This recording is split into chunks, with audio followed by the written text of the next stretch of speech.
So we are MOAD MK Urban Farming. I am Markus Fechner, the team lead. I'm Oliver McCarthy, our lead designer. I'm Aiden Simmons, Head of Communications. All right. I'm Danny Un. I'm the finance manager. Okay. My name is Maya Zukowski. I am the community impact coordinator. My name is Christian Carlton. I'm the team support. Nice to meet all of you guys. So the overview is we will be talking about our general infrastructure, our CSA plan, finance, and community outreach. Right. What exactly is our problem?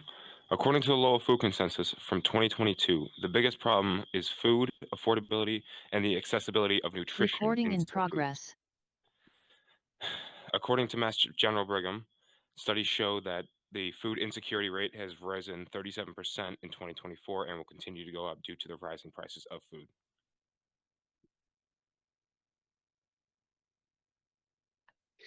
This first graph is common food barriers for those in Mass and in Lowell. The biggest problem is affordability, with need more money, and the other factors all have to do with accessibility. Then this next graph shows determining values, or the values of food, with the biggest being affordability and the rest having to do with convenience, as in nearby, fresh, local. Our solution. Affordable food, accessibility, and nutrition are hard to obtain, especially for the citizens that are struggling to get by in Lowell. Therefore, we have founded an urban farm dedicated to solving these problems.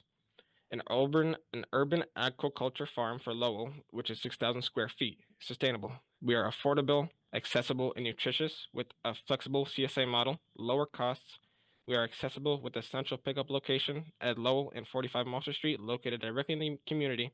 And we are nutritious with fresh, locally raised fish and organic vegetables. Our urban farm layout. So when you first walk into our urban farm, there'll be a pickup station / stand. And then as you continue onward, there are 12 vertical farms. And as you continue on after that is a shed with 6 solar panels on the roof. And the shed stores our materials and an incubator for the chicks of our chicken coop, which is next. And then after that is our greenhouse with an aquaponics system, which an aquaponics system is a fish that clean water by being natural filters, and their waste helping our plants grow better. And our greenhouse has a design for a slanted roof for the best exposure to sunlight. And then onward is compost for our soil to be richer and to keep food waste out of landfills.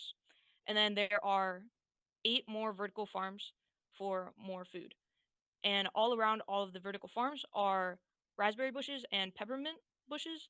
Raspberry for runoff water, which is bad for the environment, and peppermint for deterring rodents.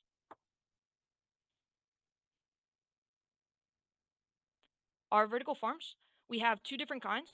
The one on the top is for our beets, radishes, and baby carrots, and the one on the bottom is for potatoes since they need to grow deeper.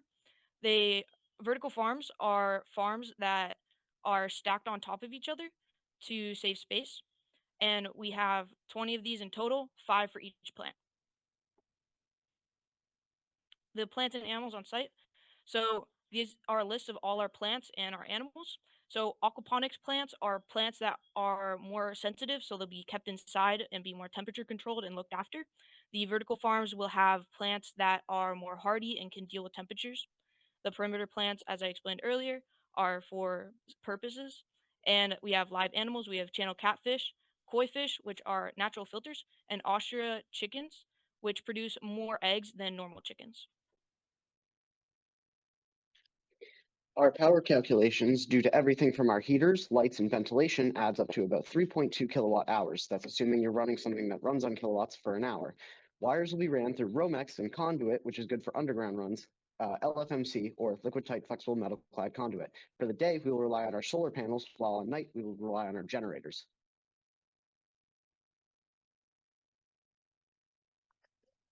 This is our aquaponics setup.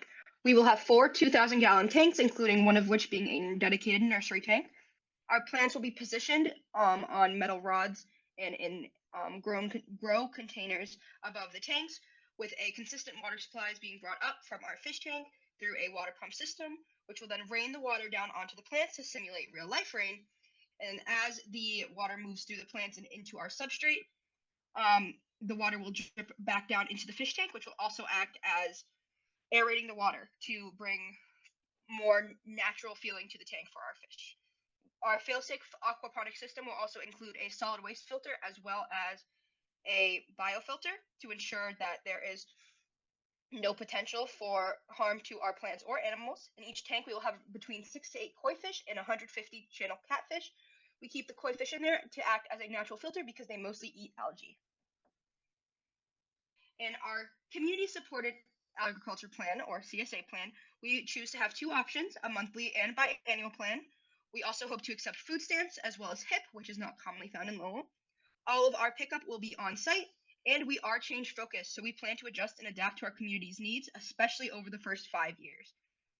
We split our production into 100 pieces, or which I've been calling shares, to be given out through our membership. So our biannual share. There's a start of 50 membership spaces for biannual shares. The price will vary from season to season to account for potential changes in crops, but our summer price is around $700, and our winter payment is about $350. This will provide seasonal vegetables and catfish, and there's an optional upgrade for eggs as well with a constant additional year-round price of $100, though there's only 25 biannual egg upgrades available to our customers. Then for our monthly share, we will have our monthly options be $125 fee for year-round pickup. They will pick up once a month, and they'll be given what a typical biannual member will be given without a direct payment or direct large payment or commitment. This will also have the vegetables and catfish, but there's also an optional upgrade of the eggs for $25 per purchase, and there's 25 monthly egg upgrades available. Our remaining 50 egg shares will be sold directly at our farm stand to our community. This will not only improve freshness and availability, it will maximize the benefits of our eggs, and we choose to sell these around $2 per dozen.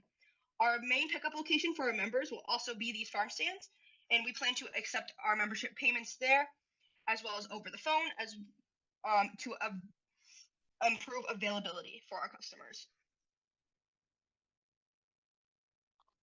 We are a nonprofit urban aquaponics farm. We are self-sustaining and community-centered. Our total estimated budget was $100,000. We have managed to come to below budget, spending about $52,000, with an infrastructure and housing being our highest cost at $37,000, with a contingency of $10,000. With our remaining budget at $36,000, we will save that for future maintenance. Our annual operating costs for our staff is around $47,000 to $62,000. Our yearly income for our CSA plans is $62,000 at our lowest and $87,000 at our highest. Our community impact is to improve nutrition, along with providing constant sources of vitamins and overall improving community health. Our potential partnerships will be with Lowell Public Schools and local small businesses. For Lowell Public Schools, we will be able to provide lower income families with better nutrition, along with teaching younger kids nutrition. And with small businesses, we'll be able to help out restaurants with improving public health over getting the word out via word of mouth. Statistics, we plan to feed over 75 families monthly by the end of the 5 years.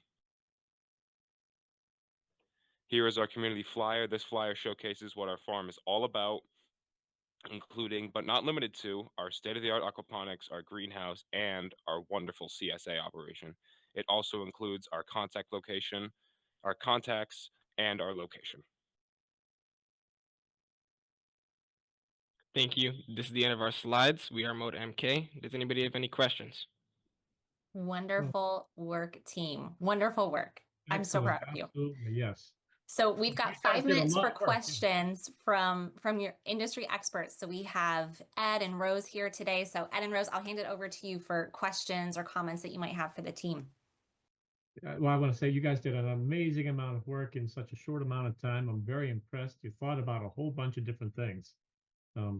So, one minor little detail, the catfish, what are you feeding those?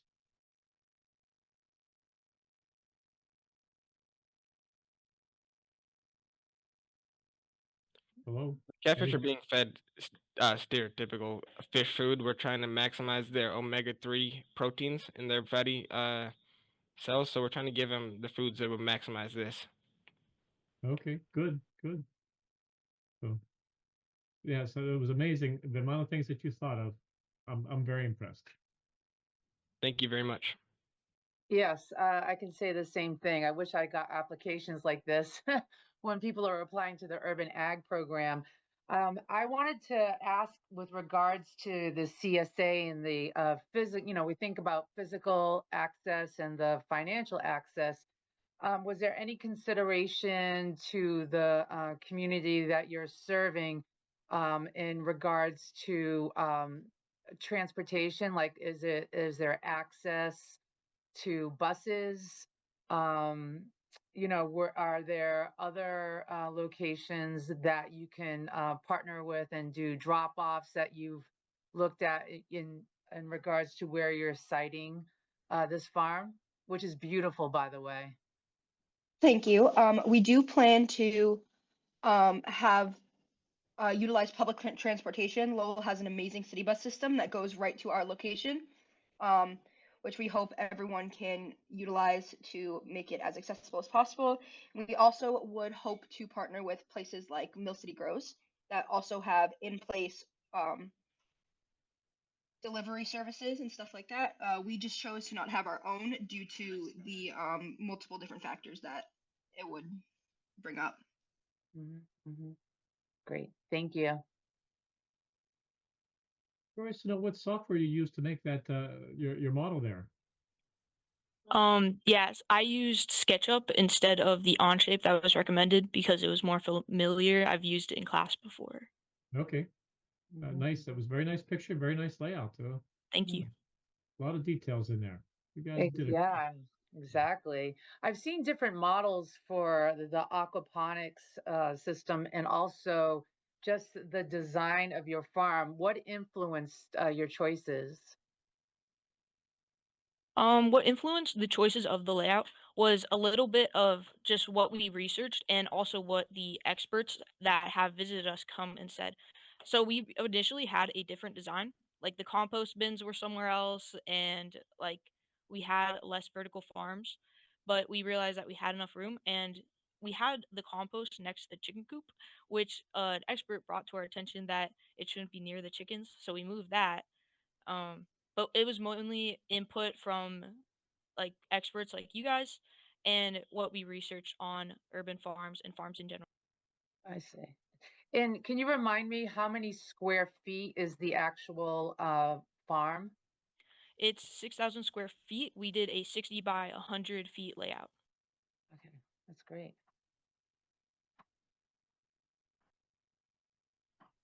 Team, this is wonderful work. I'm going to give our experts a couple minutes because they're completing some evaluations right now to help us assess our winners for today.